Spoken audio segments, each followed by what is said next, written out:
मैं अमित कुमार आपका study affairs के यूट्यूब चैनल पे बहुत बहुत स्वागत करता हूं। तो बताइए कैसे हैं आप। आई होप आप सब स्वस्थ होंगे और पढ़ाई कर रहे होंगे। तो हमने पिछले दिनों क्या पढ़ा था, हम राष्ट्रपति पढ़ रहे थे और हमने यह परिचय पढ़ लिया था कि राष्ट्रपति राज्य का प्रमुख होते हैं। वो बहुत सर्वोच्च संवैधानिक पद है राष्ट्रपति, और इसकी जो व्याख्या है, इस पद की जो व्याख्या है अनुच्छेद 52 से लेकर 78 तक की गई है। और हमने निर्वाचन प्रक्रिया पढ़ा था कि निर्वाचन प्रक्रिया क्या होता है राष्ट्रपति के लिए, ठीक है। इनमें कौन अप्रत्यक्ष निर्वाचन होता है राष्ट्रपति के लिए। लोकसभा और राज्यसभा के जो निर्वाचित सदस्य हैं वो वोट डाल सकते हैं, और इसमें राज्य विधानसभा के निर्वाचित सदस्य वोट डाल सकते हैं। और 2 ऐसे यूटीज़ थे जिनके जो सदस्य हैं वोट डालते हैं निर्वाचित। इसमें दिल्ली, आपका पुडुचेरी, ये 2 यूटीज़ था। इनके बारे में हमने पढ़ा था कि ये 2 यूटीज़ हैं 8 यूटीज़ में से जो राष्ट्रपति के निर्वाचन में भाग लेते हैं। और इनका कार्यकाल हमने पढ़ा था कि 5 साल का कार्यकाल होता है। और राष्ट्रपति कितनी भी बार एलिजिबल होता है राष्ट्रपति पद के लिए। अगर कोई राष्ट्रपति 5 साल के लिए चुना जाता है तो फिर वो नेक्स्ट टर्म भी योग्यता रखता है कि वो फिर से चुनाव लड़े, फिर से वो चुना जाए, ठीक है। और इसके लिए हमने एक क्लॉज पढ़ा था राष्ट्रपति के निर्वाचन में कि उनकी जो जन्म से नागरिक, भारत का नागरिक होना, जन्म भारत में होना ये ज़रूरी नहीं होता है। जन्म से भारतीय नागरिकता ज़रूरी नहीं होती है। जैसे कि हमारे यूएस में हमने कंपैरिजन करके, दोनों की तुलना करके हमने पढ़ा था। यहाँ पे ये ऐसी व्यवस्था नहीं है, भारत का नागरिक होना ज़रूरी है। ये हमने पढ़ा था। उनकी योग्यता क्या थी, ये हमने पढ़ा था कि 35 वर्ष की आयु पूरी कर चुका हो, ठीक है, और भारत का नागरिक हो और पागल या दिवालिया ना हो, ऐसी योग्यता, लोकसभा सदस्य बनने की योग्यता रखता हो, ऐसी हमने योग्यता पढ़ी थी। और हमने शपथ भी पढ़ा था कि इन्हें शपथ हमारे भारत के CJI यानी चीफ जस्टिस ऑफ इंडिया इन्हें शपथ दिलाते हैं, ऐसा हमने पढ़ा था। और हमने कुछ व्याख्या CJI के रूप में भी हमने की थी पिछले दिनों कि अभी वर्तमान में भारत के CJI कौन है, वो हमने पढ़ा था। RS गवई साहब, उनके बारे में पढ़ा था। 52वें CJI हैं, 91, 50 उनके पहले वाले टर्म में कौन CJI थे। और हमने ये भी पढ़ा था कि जो हमारे के वर्तमान में CJI हैं वो पहले बौद्ध और दूसरे दलित समुदाय से आने वाले व्यक्ति हैं जो CJI के सर्वोच्च पद तक पहुँचे हैं। तो हमने ये फैक्ट्स पढ़ा था और हमने बताया था कि ये फैक्ट्स अक्सर एग्जामों में पूछे जाते हैं कि जो थोड़े से यूनिक हो, थोड़े से, जैसे में हमने पहले बौद्ध और दूसरे दलित। तो हमने आपको ये बताया था कि ये फैक्ट्स ऐसे हैं कि जो हमें अमूमन ध्यान नहीं होता। तो हमने ये फैक्ट्स पढ़ा था। उसके बारे में पहले दलित के बारे में पढ़ा था कि पहले दलित ऐसे कौन से CJI हैं जो इस सर्वोच्च पद तक पहुँचे, हमने इनके बारे में पढ़ा था। और आज जो हम ये पढ़ेंगे कार्य और अधिकार, जो आज हमारा जो टॉपिक होने वाला है कि हम कार्य और अधिकार के बारे में यहाँ पे चर्चा करेंगे और जानेंगे कि राष्ट्रपति के ऐसे क्या कार्य हैं, क्या अधिकार हैं जो उन्हें दिए गए हैं, जो वो अपने टर्म में करते हैं। तो इन कार्यों के बारे में जानेंगे, समझेंगे। तो आइए समझते हैं। आज की कक्षा जो है, आज की जो क्लास है, यहाँ से हमारी शुरू होती है।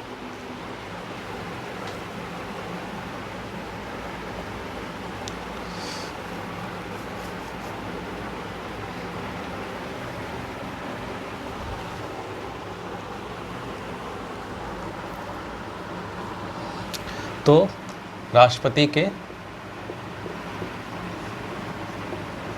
कार्य, इन्हें मुख्यतः बांटा गया है कार्यपालिका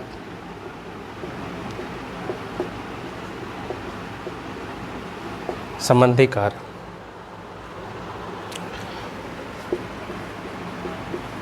न्यायिक संबंधी कार्य, ठीक है।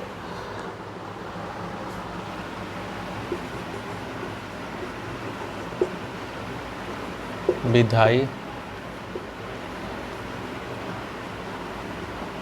संबंधी अधिकार, और इन्हें कुछ आपातकालीन अधिकार भी दिए गए हैं, सैन्य अधिकार भी है इनके।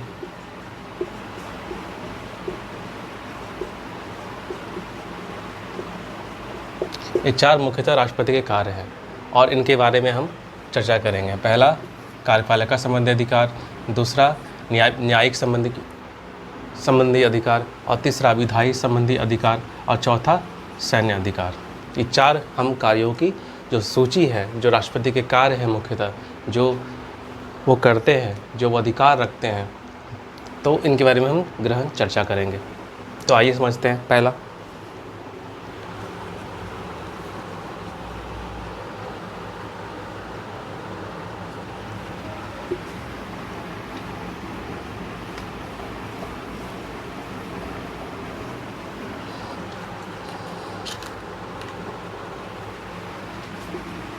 एग्जीक्यूटिव पावर्स क्या होता है? कार्यपालिका संबंधी कार्य व अधिकार। पहले मैं यहाँ पे लिख देता हूँ कि राष्ट्रपति के जो पहला है कार्यपालिका यानी एग्जीक्यूटिव पावर्स जो होती है, उनके कार्य व अधिकार में शामिल जो होते हैं, उनके बारे में कुछ पॉइंट्स लिख रहा हूँ, जिनके बारे में फिर आपको एक्सप्लेन करूँगा।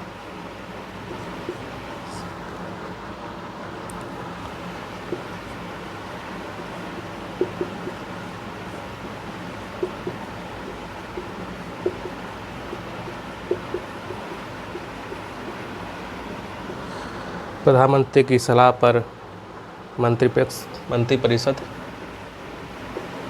नियुक्त करते हैं।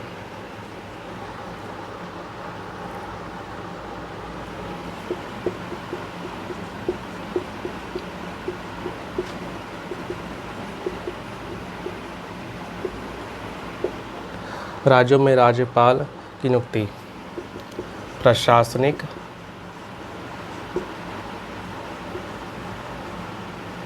अधिकारी व अन्य ऊंचे पदों पर नियुक्ति संबंधी अधिकार। ये 4 मुख्यतः है राष्ट्रपति के जो एग्जीक्यूटिव पावर्स कहलाते हैं। यानी देखिए, जैसे जब संसद सदस्य जब चुने जाते हैं, जब लोकसभा में आते हैं, राज्यसभा में आते हैं, ठीक है, देखिए जब प्रधानमंत्री का भी चुनाव नहीं होता है, सबसे पहले क्या होगा, जब सांसद का चुनाव होता है, सांसद आते हैं लोकसभा में, ठीक है, बैठते हैं, ठीक है, वहाँ पे सब अपने अपने शपथ लेते हैं, ठीक है, तो फिर वहाँ पे एक सदन का नेता चुना जाता है, ठीक है, जो पूरे लोकसभा का नेता होता है, सदन का नेता होता है, जिसे हम क्या कहते हैं, प्रधानमंत्री कहते हैं, ठीक है। अब प्रधानमंत्री का चुनाव हो गया, ठीक है, अब मंत्रिपरिषद का जो चुनाव होना बाकी है, ठीक है।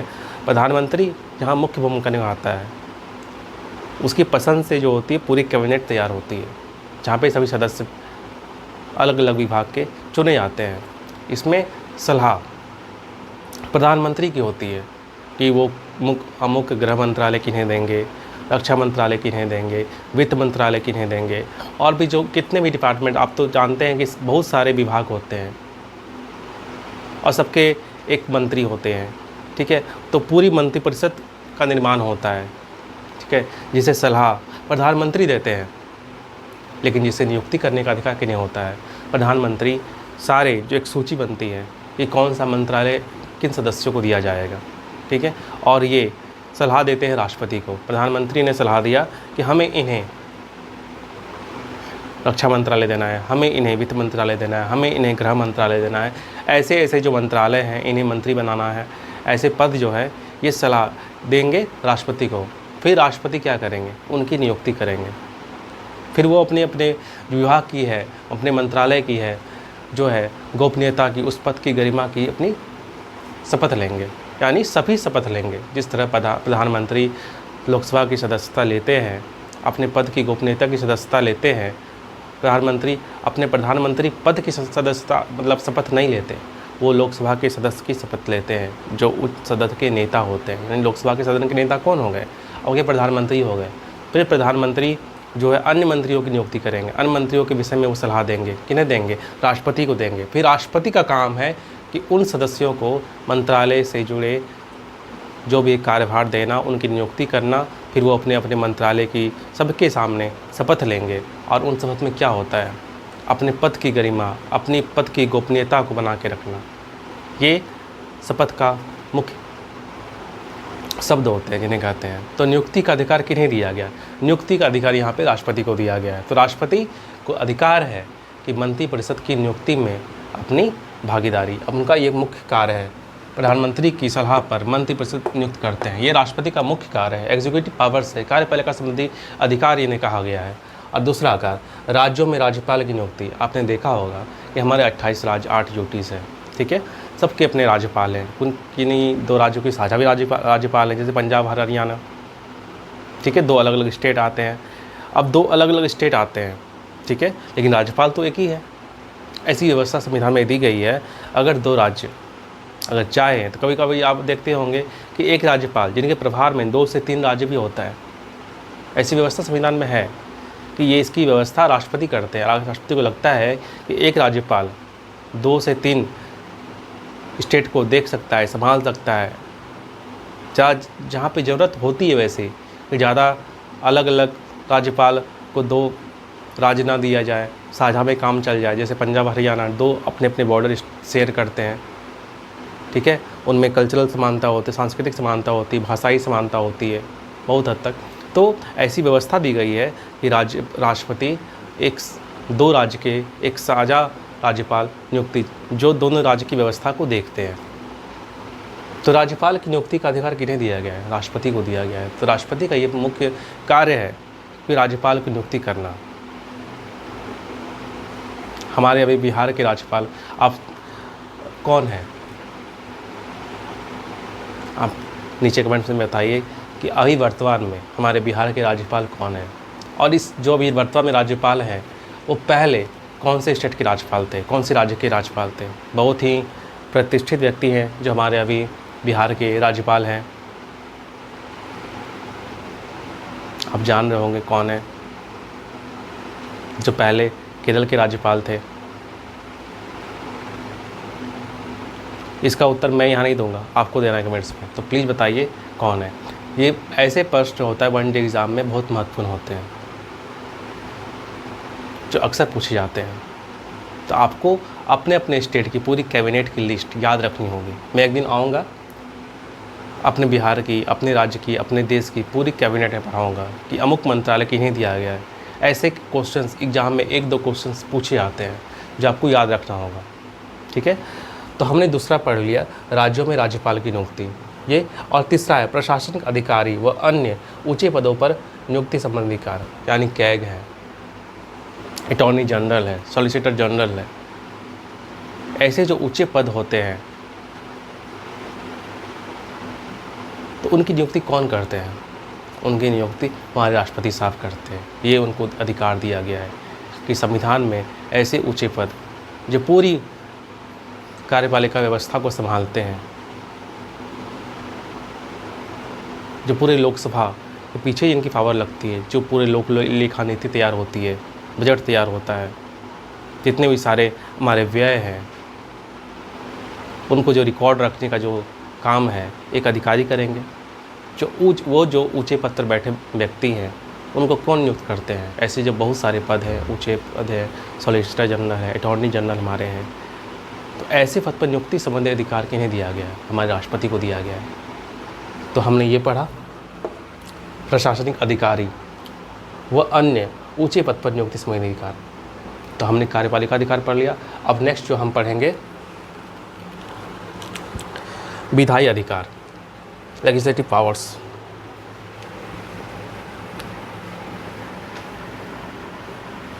हमने 4 राष्ट्रपति के अधिकारों में से एक अधिकार कार्यपालिका संबंधी अधिकार की विस्तृत चर्चा की और उनके बारे में जाना, और आई होप आपने समझा भी होगा।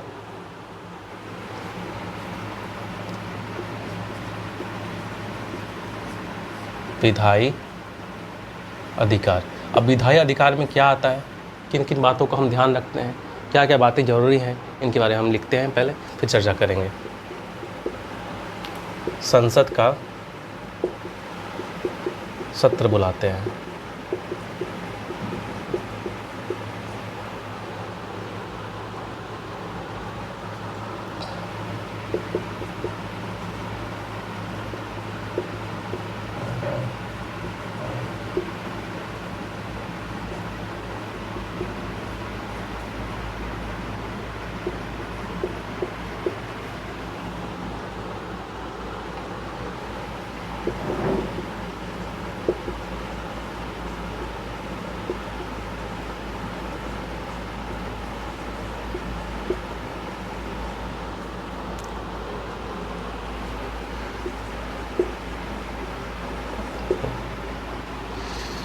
वेट,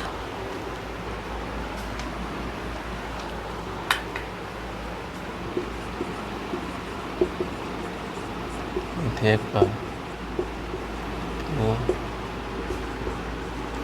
स्वीकृति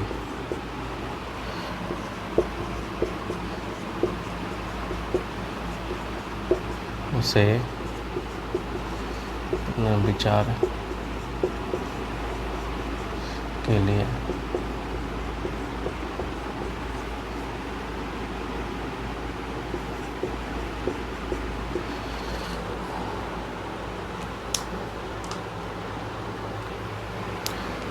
तो देखिए, विधायी अधिकार, जो हमारे राष्ट्रपति जी के विधायी अधिकार हैं उनमें पहला है संसद का सत्र बुलाते हैं। संसद का सत्र होता है ना, ग्रीष्मकालीन सत्र होता है, मानसून सत्र होता है। जैसे अभी जो चल रहा है मानसून का महीना है, आप सभी जानते हैं। तो अभी जो सत्र चलेगा वो मानसून सत्र होगा। इसके बाद जो चलेगा वो शीतकालीन सत्र होगा। मुख्यतः 3 सत्र होते हैं, ग्रीष्मकालीन, मानसून सत्र और शीतकालीन सत्र। ये 3 सत्र हम संसद के कार्य प्रणाली में हम पढ़ते हैं और भली भांति जानते हैं। तो इनका एक, जैसे गर्मी का महीना है तो ग्रीष्मकालीन सत्र हो गया। अभी मानसून का महीना चल रहा है, मानसून का समय चल रहा है, तो अभी मानसून सत्र बैठेगी। और अभी इसके बाद जो शीतकालीन सत्र बैठेगी। तो ऐसी व्यवस्था दी गई है कि हमें मुख्यतः संसद के 3 सत्र होते हैं और उन सत्र को बुलाने का काम कौन करता है? हमारे राष्ट्रपति करते हैं। कि राष्ट्रपति बुलाते हैं सत्र कि अमुक समय सत्र आए, बैठे, सभी एमपी आए, बैठे सदन में, कोई भी कानून बनेंगे, नीतियाँ बनेंगी, तो संसद सदस्य का उपस्थित होना, चर्चा करना, ये बेहद ज़रूरी है। पूरी संसद व्यवस्था किस प्रणाली पर आधारित है? संसदीय प्रणाली पर आधारित है। वहाँ पे काम क्या है? कानून का निर्माण करना। कोई कानून बनेंगे, कोई मुद्दा है, उस पर चर्चा होगी, सरकार को अपने जवाब देने हैं। तो नीतियाँ का बनाना, नीतियों पर चर्चा करना, सरकार का जवाबदेह होना, ये इस सत्र को बुलाने का काम राष्ट्रपति करते हैं। इनका यहाँ पे बहुत बड़ा और बहुत इम्पैक्टफुल रोल है जो राष्ट्रपति जी यहाँ निभाते हैं। और एक क्लॉज ये है, संसद का जो सत्र है उसके भी जो गैप है, यानी कोई भी संसद जो गैप है 6 महीने से अधिक का नहीं होना चाहिए। यानी 6 महीने के अंतराल में बैठना आपको पड़ेगा। और कोई भी संसद सदस्य, जो भी सांसद है, अगर कंप्लीटली लगातार अगर 60 दिन तक वो अब्सेंट रहता है, बिल्कुल आया ही नहीं, उसे बस चुनाव लड़ लिए, हम सांसद बन गए और बिल्कुल हम सदन में आ ही नहीं रहे हैं, उनका आना भी बहुत ज़रूरी है।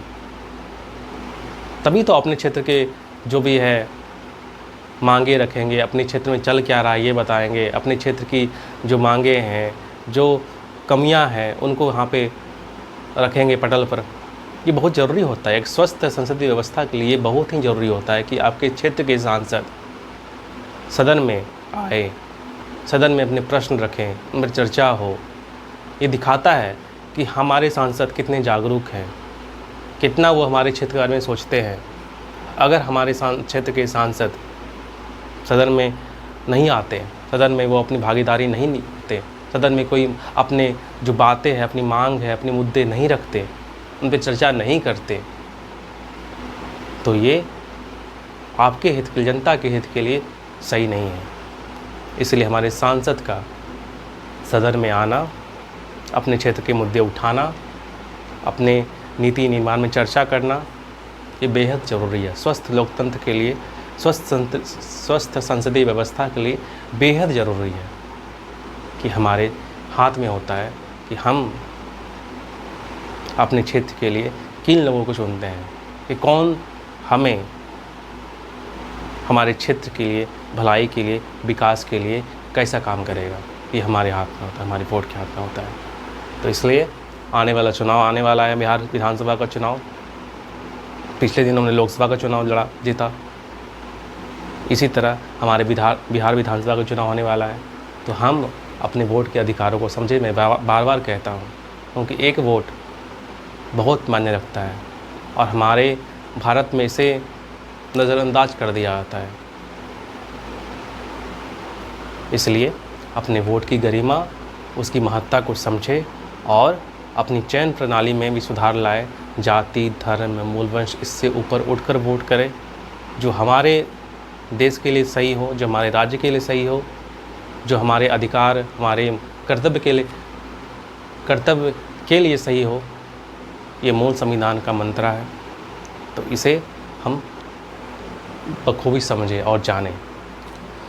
दूसरा है अध्यादेश जारी करना। अध्यादेश क्या होता है, आइए समझते हैं। अध्यादेश किसे कहते हैं? अध्यादेश में वर्ड है ऑर्डिनेंस, इसका इंग्लिश मायना हुआ, हिंदी में अध्यादेश कहते हैं।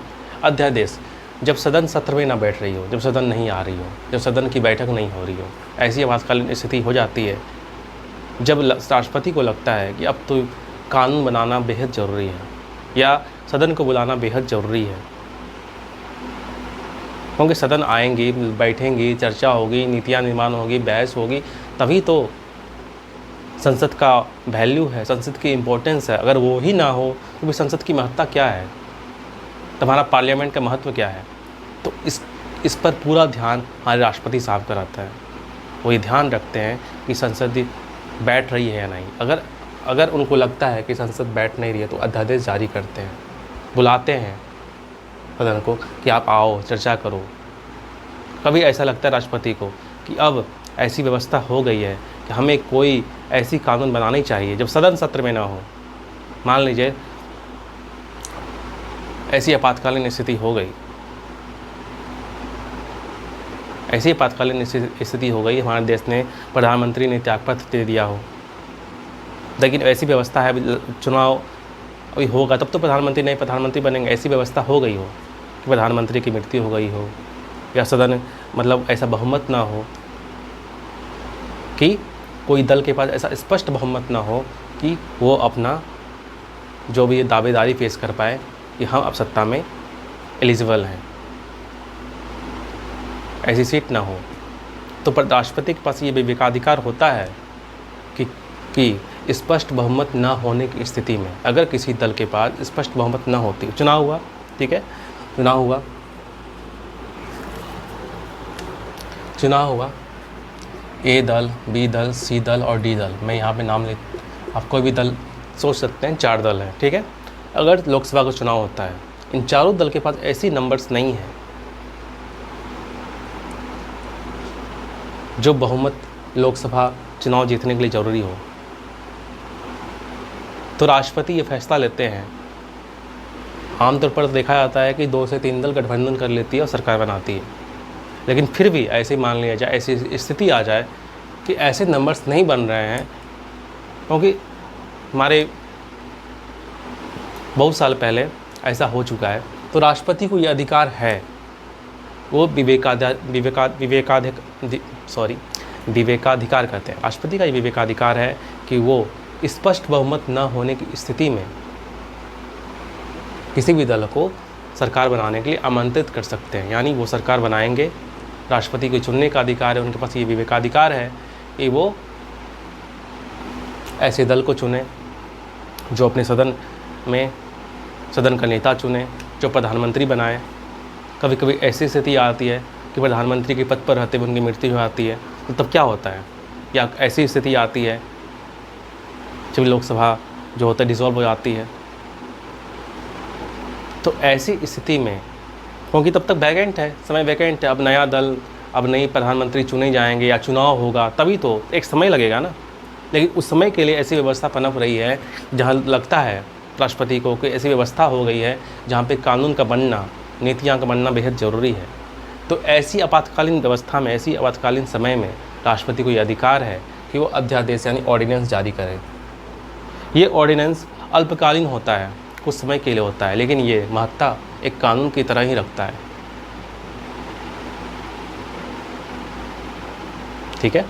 तो हमने ये ऑर्डिनेंस के बारे में चर्चा की, इसे समझा, ठीक है। और तीसरा, संसद के किसी विधेयक पर अपनी स्वीकृति देते हैं या उसे पुनर्विचार के लिए उठाते हैं, ठीक है।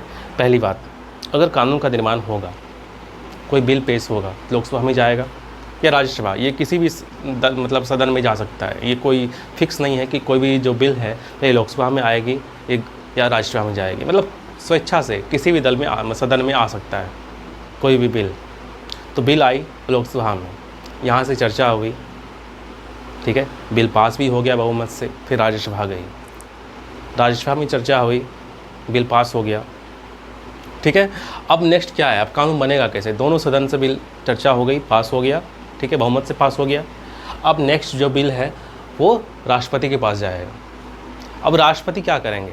वो बिल को पूरा पढ़ेंगे, देखेंगे, मतलब जो भी है अपना विश्लेषण करेंगे। ठीक है, तो विश्लेषण करने के बाद वो निर्णय लेंगे कि ये बिल है, ये विधेयक है, इस पर हम अपनी स्वीकृति दें या ना दें। ठीक है, उनको लगता है कि ये बिल ठीक है, ये कानून जो बन रहा है ये ठीक है, ये हित के, देश के हित के लिए है, तो अपनी स्वीकृति दे देंगे। अमूमन वो स्वीकृति देते हैं। अमूमन जो होता है कि वो स्वीकृति जो होता है किसी भी विधेयक के लिए, क्योंकि देखिए लोकसभा में बहुमत है सरकार की, जैसे भाजपा अभी सरकार है, प्रधानमंत्री मोदी जी बिल, उन्होंने जो बिल आया लोकसभा में जहाँ उनकी स्पष्ट सरकार है, तो वहाँ से बिल ऑब्वियसली पास हो जाएगा, उनकी सरकार ही है उनकी। अब राज्यसभा में वे बिल कोशिश रहती है कि पास हो जाए, ऐसे नंबर्स होते हैं। ठीक है, अगर वो बिल अमूमन राष्ट्रपति के पास चला गया, क्योंकि आप तो जानते हैं राष्ट्रपति का चुनाव भी होता है, तो उनमें भी लोकसभा की अब स्पष्ट भूमिका होने लगी है, होती है, तो अमूमन भी राष्ट्रपति जो होता है पास करते हैं, अपनी मंजूरी देते हैं। लेकिन फिर भी ऐसी स्थिति होती है कि कई बार कोई बिल आता है तो राष्ट्रपति को ऐसा लगता है कि ये बिल में पर्याप्त चर्चा नहीं हुई है, थोड़ा सोचने की ज़रूरत है इस बिल में, थोड़ा मुझे लग रहा है कि ये जो पॉइंट्स हैं यहाँ पे क्लियर नहीं है, थोड़ी इस पर जल्दबाजी में बिल पेश कर दिया गया है। ये सरकार ऐसी नीति निर्माण करना चाह रही है जो देश के लिए सही नहीं हो सकती। ऐसी कंडीशन हो सकती है जहाँ राष्ट्रपति, क्योंकि सबके अपने अपने सोचने का तरीका है, निर्णय लेने का तरीका है, तो उन्हें लगता है कि निर्णय जो लिया गया है, बिल जल्दबाजी में पेश कर दिया गया है। बहुत बार ऐसे बिल पेश किए गए हैं, आपने बीते दिनों देखा होगा कि कुछ सरकार ने ऐसे कानून बनाए जो जल्दबाजी में बनाए गए, जिन्हें बाद में वापस लेना पड़ा, सरकार झुकी। हमारा कृषि बिल था MSP को लेकर के, तो आपने देखा होगा एक जल्दबाजी में बिल पेश किया गया, सरकार चाह रही थी कि कृषि बिल राष्ट्रपति जी के साइन भी कर दिए, सब कुछ हो गया, ठीक है, लेकिन विरोध देशव्यापी इतना हुआ, खासकर पंजाब दिल्ली जब बॉर्डर ब्लॉक हुआ, इतनी सारे प्रोटेस्ट हुए, सरकार को अंततः वो कृषि बिल को वापस लेना पड़ा, सरकार को झुकना पड़ा। कई बार ऐसी भी होती है कि बिल पास हो जाता है, कानून बन जाता है, लेकिन दबाव इतना ज़्यादा होता है जनता का, एक सबके ऊपर जनता है हमारी, जनता को ही जनार्दन कहते हैं, जनार्दन।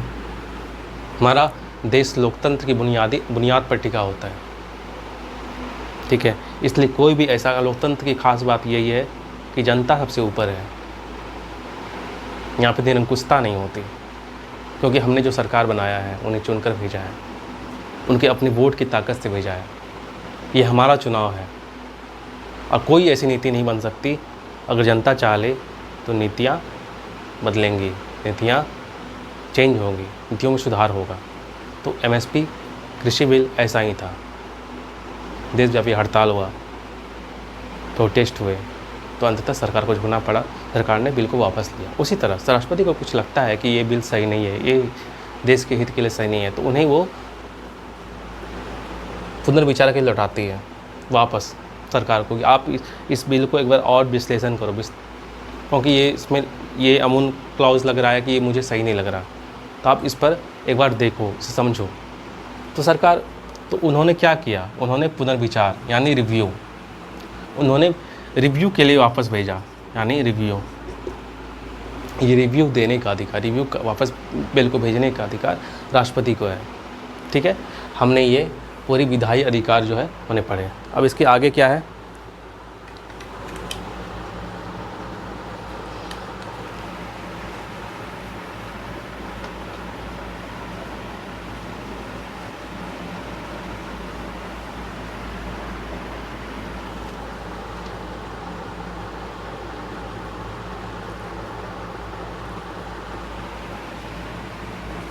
न्यायिक अधिकार।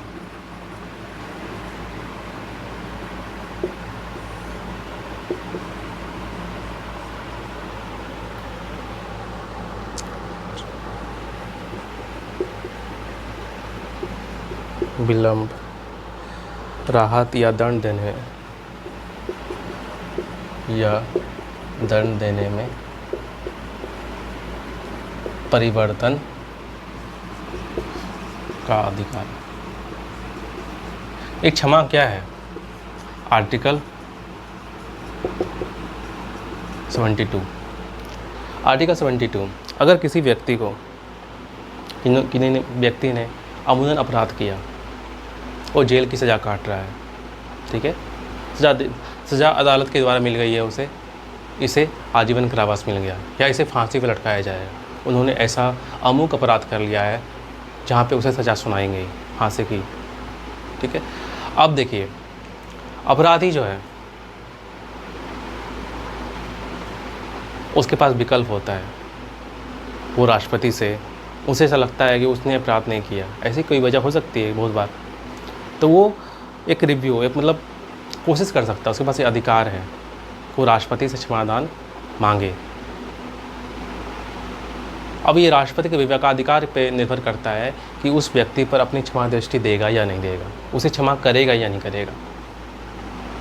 राष्ट्रपति राज्य का प्रमुख है, सर्वोच्च संवैधानिक पद पर बैठा हुआ व्यक्ति है वो, तो उसे ये विवेकाधिकार दिया गया है, उसे ये अधिकार दिए गए हैं कि अमूमन वो ऐसे व्यक्ति को क्षमादान दे, यानी क्षमादान का अधिकार, क्षमादान का अधिकार। ये आर्टिकल 72 के अंतर्गत परिभाषित किया गया है। 72, क्षमा, दया, विलंब या दंड देने में परिवर्तन। क्षमा, दया या उस पर दया दे, उसके विलंब यानी उसकी जो आजीवन कारावास है या जो भी सज़ा मिली हुई जिसने अवधि की, उसमें वो विलंब बढ़ाए आगे, या दंड देने में परिवर्तन, यानी जिसमें मान लीजिए उसके फांसी की सज़ा दी गई है, तो अगर वो क्षमा देने का अधिकार ना दे तो उसमें दंड देने में परिवर्तन, यानी उसे प्रकृति में चेंज कर सकता है। क्षमा देने में मान लीजिए है तो उसमें वो आजीवन कारावास कर देगा, यानी दंड की जो प्रकृति है, जो नेचर है, उसमें वो चेंजेस ला सकता है, यानी ये अधिकार उन्हें दिए गए हैं। आखिरी विकल्प के रूप में जो एक सजा याफ्ता व्यक्ति के पास होता है, एक लीगल राइट्स होते हैं उसके पास, कि वो राष्ट्रपति से क्षमादान की विनती करे, प्रार्थना करे। राष्ट्रपति को ये लगता है कि ये जो व्यक्ति है वाकई उस पर अपनी जो दया दिखानी चाहिए, तो उन पे ये ऐसे जो उनके विवेकाधिकार दिए गए राष्ट्रपति को, तो उनमें उनका वो इस्तेमाल करता है। आपने ये पढ़ लिया।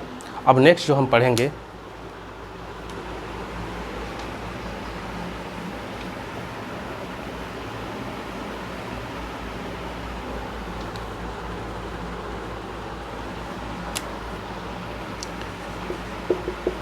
सैन्य अधिकार।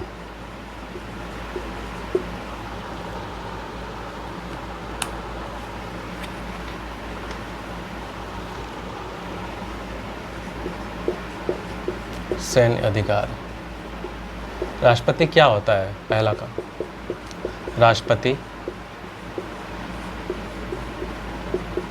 तीनों सेनाओं का सर्वोच्च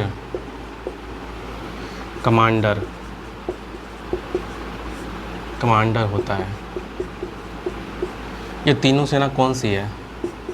हमारी थल सेना,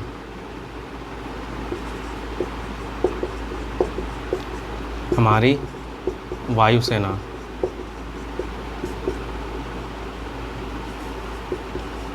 जल सेना, ये तीन सेना होती है। और ये तीनों सेना का जो सर्वोच्च कमांडर कौन होगा? हमारे राष्ट्रपति साहब। आपने देखा होगा कि हमारे राष्ट्रपति साहब पूरे यूनिफॉर्म में आते हैं और तीनों सेनाओं का वो सर्वोच्च कमांडर कहलाता है। आपने देखा होगा राष्ट्रपति जी फ्लाइट वायुयान उड़ा रही है, आपने ऐसा अक्सर वीडियो में देखा होगा।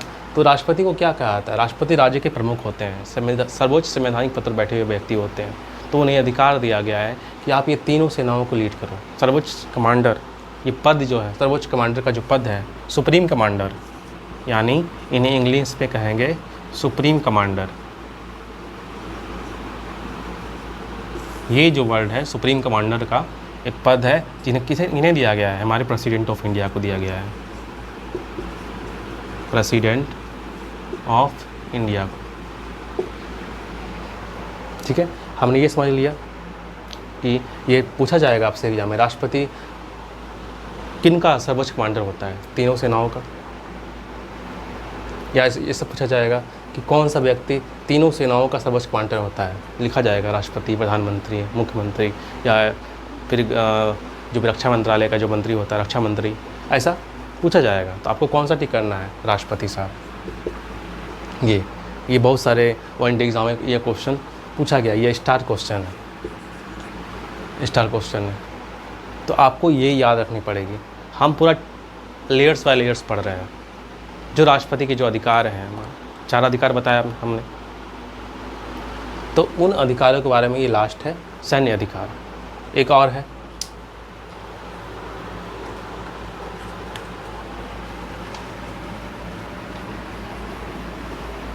एक अधिकार और है सैन्य अधिकार में जो राष्ट्रपति के पास है, युद्ध व शांति की घोषणा राष्ट्रपति करते हैं संसद की अनुमति से। आपने देखा होगा पिछले दिनों इंडिया पाकिस्तान का वॉर हुआ, ठीक है, तो वॉर हुआ, अब ये वॉर सीज फायर में बदला, सीज फायर भी हुआ है ना, हमने स्ट्राइक किया पाकिस्तान पर, और कुछ घंटों के बाद वो वॉर सीज फायर में भी चेंज हुआ। तो अगर युद्ध किसी देश से के साथ करना है तो इसकी घोषणा कौन करेगा? इसमें अनुमति होगी किसकी? संसद की।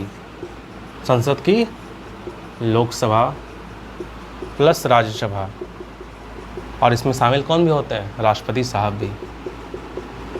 सामूहिक होता है संसद का, यही है। इसमें लोकसभा आएंगे, राज्यसभा आएंगे, राष्ट्रपति भी आएंगे। तो लोकसभा और राज्यसभा ने अनुमति दे दी। अब ये अनुमति फाइनली कौन देगा लास्ट में? तो राष्ट्रपति। इनकी सलाह हो गई, इन्होंने सलाह दिया, और अनुमति किन्होंने दी? राष्ट्रपति ने दी अपनी अनुमति।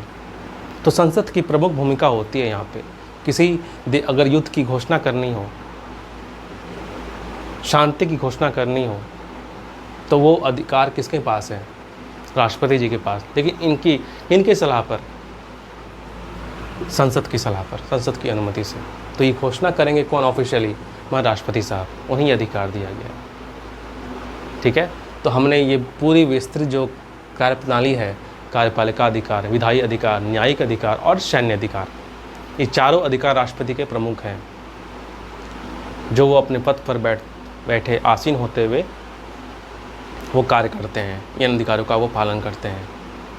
वैसे अधिकार वो आदेश में देते हैं जो देश की समुचित व्यवस्था को चलाने के लिए आवश्यक होती है। ठीक है, हमारे संविधान में जो वास्तविक जो कार्यपालिका अधिकार है किन्हें दिया गया है? प्रधानमंत्री साहब को वास्तविक उन्हें दिया गया है। सारे पावर्स अगर चर्चा करें तो महत्वपूर्ण पावर्स किनके पास है? प्रधानमंत्री के पास। और उनका चुनाव होता है डायरेक्ट। और राष्ट्रपति क्या है? नॉमिनल हेड है, nominal head of the state है, उनका चुनाव इनडायरेक्ट होता है। तो मुख्य डिफरेंसेस यहाँ पे ऐसा है। और जो हमारी पूरी संसदीय व्यवस्था के अनुसार है, निहित है, ऐसे जो हमने आज आगे जो इतना तक हमने पढ़ा, राष्ट्रपति कार्य व अधिकार, चारों अधिकार हमने पढ़ लिया। कार्यपालिका संबंधी अधिकार, विधायिका संबंधी अधिकार, न्यायिक संबंधी अधिकार, और हमने सैन्य अधिकार। ठीक है, अब इसके आगे पढ़ते हैं।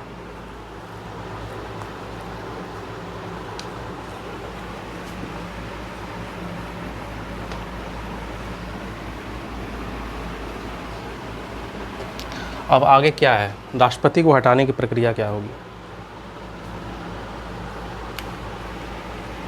राष्ट्रपति है, किसी भी पद पर बैठा हुआ है, उसको हटाने की प्रक्रिया भी होती है। अगर प्रधानमंत्री भी है तो लगता है हाउस को, सदन को कि हमारे प्रधानमंत्री साहब ऐसे निर्णय ले रहे हैं जो सही नहीं है, अक्षम है, सक्षम नहीं है, तो उन्हें हटाने की व्यवस्था भी संसद में, हमारे संविधान में दी गई है। ऐसी व्यवस्था बनाई गई है कि कोई भी सर्वोच्च पर बैठा हुआ व्यक्ति निरंकुश ना हो सके। जो भी निर्णय ले वो देश की भलाई के लिए हो, जो भी सदन में चुन कर आए हैं उनकी सहमति से हो, मेजोरिटी से हो, वो पद निरंकुश ना बने। पावर्स दिए गए हैं, उन पावर का गलत इस्तेमाल ना हो।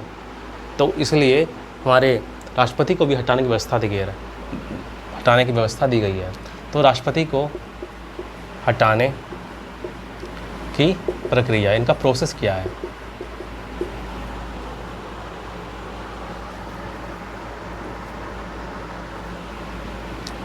तो अनुच्छेद 61 में महाभियोग के अनुसार इन्हें हटा सकते हैं।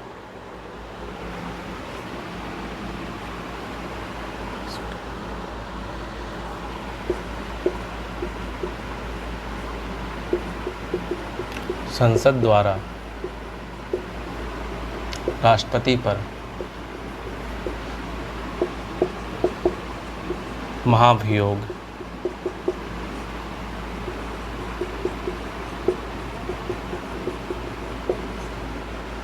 पहला क्लॉज ये है अनुच्छेद 61, जिस तरह हमने पढ़ा था 52 से लेकर 78 तक राष्ट्रपति के पद के बारे में चर्चा की गई है। अनुच्छेद 52 से लेकर 78 तक, ठीक है।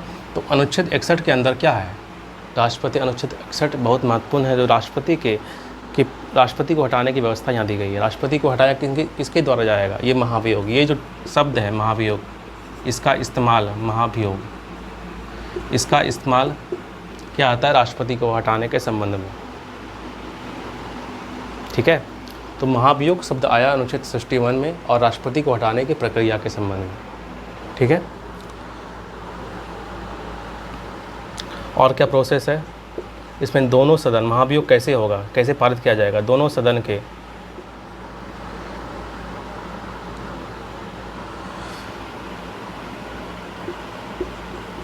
दबाए 3 के बहुमत से प्रस्ताव पारित या पास होना चाहिए। हमने राष्ट्रपति को हटाने का, महाभियोग लाने का फैसला किया। अब ये फैसला कहाँ जाएगा, इनमें फिर दोनों सदन यानी लोकसभा और राज्यसभा की स्पष्ट भूमिका होगी। उनके जो जितने भी सदस्य हैं, कुल सदस्य का, यानी हमारे लोकसभा और राज्यसभा के जितने भी सदस्य हैं, जितने भी सदस्य चुन के आते हैं, लोकसभा के 545, राज्यसभा के 245, कुल सदस्य का 2/3 भाग, अगर उन्होंने बहुमत से एक प्रस्ताव पारित कर दिया कि राष्ट्रपति को हटाना चाहिए, ये प्रस्ताव लाया जाता है लोकसभा राज्यसभा दोनों में लाया जाता है। वहाँ में जितने भी सदस्य बैठते हैं, जिन चुन के आते हैं, उनमें से 2/3 सदस्य प्रत्येक सदन के, उन्होंने ये फैसला सुना दिया कि अमुक जो राष्ट्रपति साहब हैं उन्हें हटाने की व्यवस्था करनी चाहिए। इस पूरी प्रक्रिया को क्या कहते हैं, अनुच्छेद 61 के तहत महाभियोग लाने की प्रक्रिया कहते हैं। तो ऐसी व्यवस्था जो है दोनों सदन के जो है 2/3 के बहुमत से प्रस्ताव पारित किया जाता है। अगर ये प्रस्ताव पारित हो जाता है तो राष्ट्रपति अपने पद से इस्तीफा देते हैं, तो राष्ट्रपति अपने पद से हट जाते हैं। तो ये हमने पढ़ा पूरी राष्ट्रपति के, जो हमारा राष्ट्रपति है, ये चैप्टर जो है लगभग समाप्त हुआ। और एक इम्पॉर्टेंट जो है महत्वपूर्ण तथ्य जो लास्ट है, जो हम ये अभी थोड़ी देर में पढ़ेंगे। तो हमने पूरी राष्ट्रपति के जो पद है उनके बारे में गहन चर्चा की। अब महत्वपूर्ण तथ्य में यही होगा कि जो भी राष्ट्रपति की सूची है, जब से हमारा देश आज़ाद हुआ, ठीक है, तब से लेकर के पहले राष्ट्रपति कौन से, डॉक्टर राजेंद्र प्रसाद। मुस्लिम राष्ट्रपति कौन है, वो आपको जाकिर हुसैन याद करना है। पहले मतलब राष्ट्रपति वैसे कौन से हैं जो राज्यसभा से आए? हमारे कौन हैं? डॉक्टर अब्दुल कलाम आज़ाद।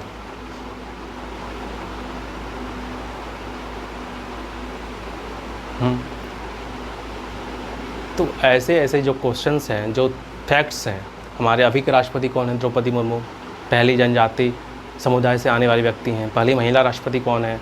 प्रतिभा देवी सिंह पाटिल। तो ऐसे ऐसे जो फैक्ट्स हैं जब अमूमन वनडे एग्ज़ाम में पूछे आते हैं, तो ये आपको याद करना। तो हमने आज हमारी क्लास जो राष्ट्रपति का जो टॉपिक था, जो हमने एक महत्वपूर्ण टॉपिक उठाया था, तो हमने पूरी व्यवस्था समझी। तो राष्ट्रपति का परिचय समझा, निर्वाचन प्रणाली समझी, उनका चुनाव कैसे होता है वो समझा, कार्यकाल समझा कि उनका कार्यकाल कितने दिनों तक होता है, और उनकी योग्यता समझी, उनकी क्वालिफ़िकेशन समझे कि उनकी योग्यता क्या होनी चाहिए। आप भी अगर राष्ट्रपति बनते हैं तो आप में ये क्या क्वालिटीज़ होनी चाहिए जो आपको राष्ट्रपति के पद तक पहुंचाएगी। हमने शपथ समझा कि राष्ट्रपति शपथ कैसे लेते हैं, ठीक है। तो हमने वो उनके कार्य व अधिकार, आज जो हमने बहुत पूरी गहन चर्चा की, कार्य व अधिकार उनके क्या क्या हैं। तो पूरी राष्ट्रपति के बारे में हमने ये समझा कि वो अपने फैसले, वो उनका कार्य क्या है, उनके अधिकार क्या है, उनकी सीमाएँ क्या हैं, वो हमने समझा। उनकी जो राष्ट्रपति को जो हटाने की जो व्यवस्था थी, यानी राष्ट्रपति को पद पर जो बैठे व्यक्ति हैं, उन्हें अगर वो अपनी पावर्स का, वो अपने संवैधानिक जो पद है उनका अगर गलत इस्तेमाल कर रहे हैं, वो निरंकुश रहे हैं, तो उन्हें हटाने की व्यवस्था जो है वो कैसी है, तो उनके बारे में हमने चर्चा की। जो महत्वपूर्ण तथ्य हैं, जो पूरी राष्ट्रपति की जो सूची है वो आप याद करें। तो हमने पूरी राष्ट्रपति का जो टॉपिक है वो आज आपके सामने यहाँ आज की क्लास में समाप्त होती है। अब नेक्स्ट डे हम एक दूसरी टॉपिक को उठाएंगे और उस पर गहन चर्चा करेंगे। तो आज की क्लास आप बताइए आपको कैसी लगी। आपको पूरी क्लास, पूरी राष्ट्रपति का जो टॉपिक था, मैंने कोशिश किया था उसे सिंपल आसान शब्दों में आपको बताऊं, उस पर चर्चा करूं। आई होप मैं उस पूरी प्रक्रिया में खरा उतरा होगा जहां आपको सब कुछ समझ में आया होगा। फिर भी अगर कोई परेशानी, कोई दिक्कत, कोई आपके सवाल होंगे जो आपको समझ में नहीं आ रहे होंगे, कोई सुझाव होंगे ऐसे, तो प्लीज़ आप कमेंट बॉक्स में हमें बताइए, ठीक है। तो हमारा ये राष्ट्रपति का जो टॉपिक है समाप्त होता है।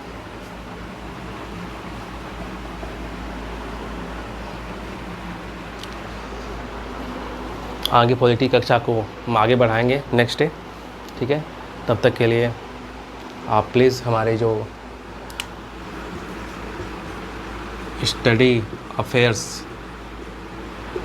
के यूट्यूब चैनल को आप सब्सक्राइब करें और इस वीडियो पर अपने लाइक्स दें, अपने सुझाव दें, कमेंट करें, ठीक है। नेक्स्ट डे मिलते हैं, तब तक के लिए मैं अमित कुमार राधे राधे विदा लेता हूँ। Thank you so much.